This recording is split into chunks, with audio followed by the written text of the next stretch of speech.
Hello everybody, Jose here, your Dungeon Master for the Dungeons & Dragons 5th Edition game, homebrew game that I run at Next Ridge Games, located at 5915 Memorial Highway, Tampa, Florida. Well, an interesting game this past Saturday. I only had two shows, Preston and Kelsey. But Preston did bring his 12-year-old brother, an avid, well, player of Magic the Gathering. Not necessarily someone who is what I would call he's right for learning Dungeons and Dragons, but he needs to correct a couple of his style games. Uh, I think the biggest critique I have for him is this is not Magic the Gathering. You are not competing against everybody else at the table. You're trying to tell a story together. The whole purpose is telling a story together. So let me give you a recap of what happened. As you can see, the background changed. There's no longer a mummy present. That's because you're out of the desert and now you have crossed the hills and mountains. Unfortunately, the flyers were brought down to land on just the other side of the mountains, on the opposite side of the desert, toward the coast by an incoming hurricane that was coming in at full force. So full force that you had to look for immediate cover. Luckily, thanks to a pretty decent die roll on my part, you did find a structure, and it was determined to be a dwarven structure with a name very reminiscent of the Tolkien universe as the Mines of Moria, a deserted dwarven mine for all appearances.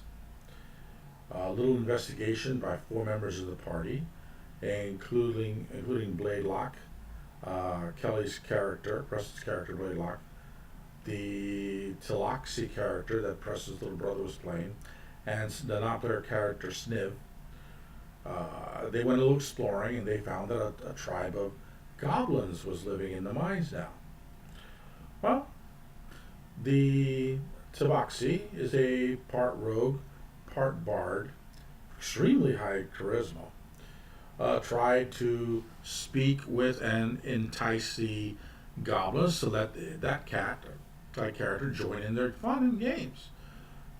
He had a really hard time socializing with these other individuals, and frankly made the cardinal mistake of making a comment about the game without preferencing out of character, because the comment was close enough that literally I think he called the goblins a bunch of stupid idiots, and since he didn't preference it with out of character, they heard it.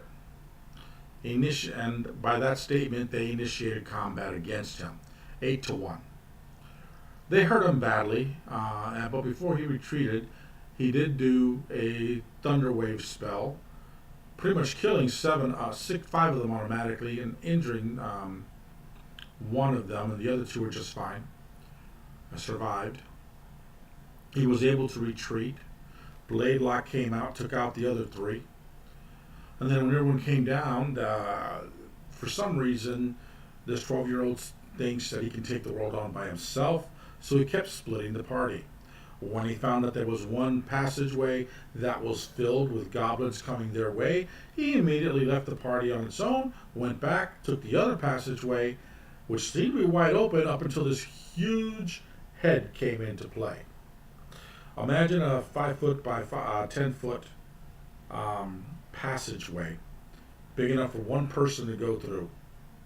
And on the other hand, you have the face of a adult black dragon in its massive glory, in its lair, by the way.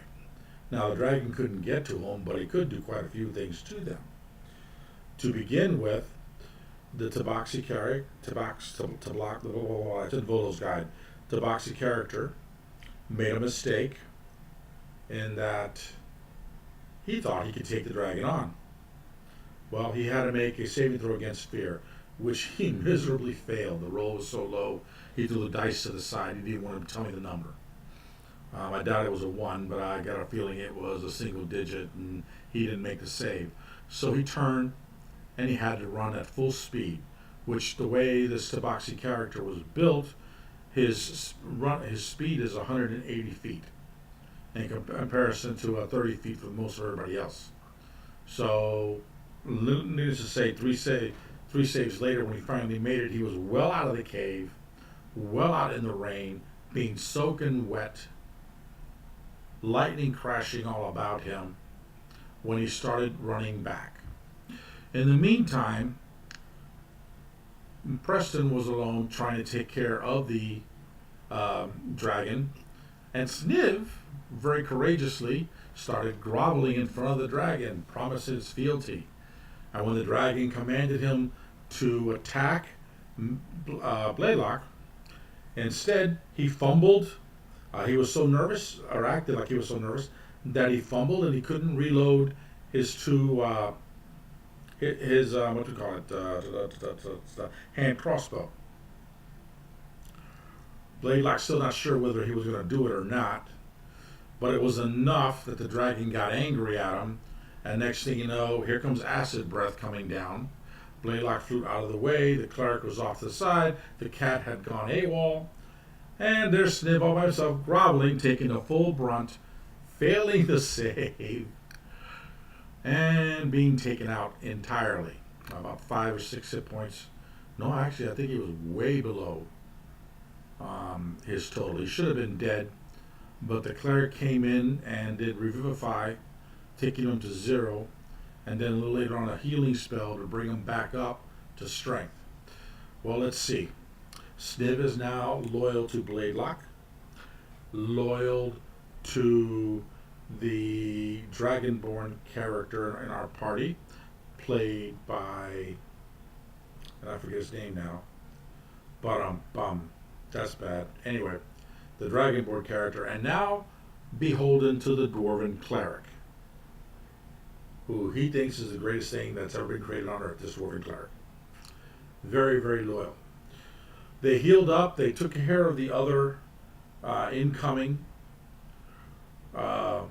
goblins rather quickly, and then they decided that since the dragon had obviously fled, there was most likely, they didn't augury, and they found out the dragon was most likely going to come around and attack them from the front where the rest of the party was. So they retreated and they went backwards instead of going into the dungeon and bringing the party down into the dungeon. They were hoping to catch the dragon still at half hit points, because Preston had taken it down below half, in hopes of finishing it off and then searching for the dragon's treasure. We'll see what happens in the upcoming game in approximately 2 weeks. That's the update. Hopefully Preston's little brother will learn not to blurt out seemingly mindless information, and not to question everything, and that I am not his enemy, but the person that's going to paint the picture for him to tell a story. He has a pretty good story going so far. Yes, he failed miserably in convincing these goblins that they were his friends, that he was their friend. Okay, but he did, when the crunch came down to crunch time, take out 5 with 1 blow.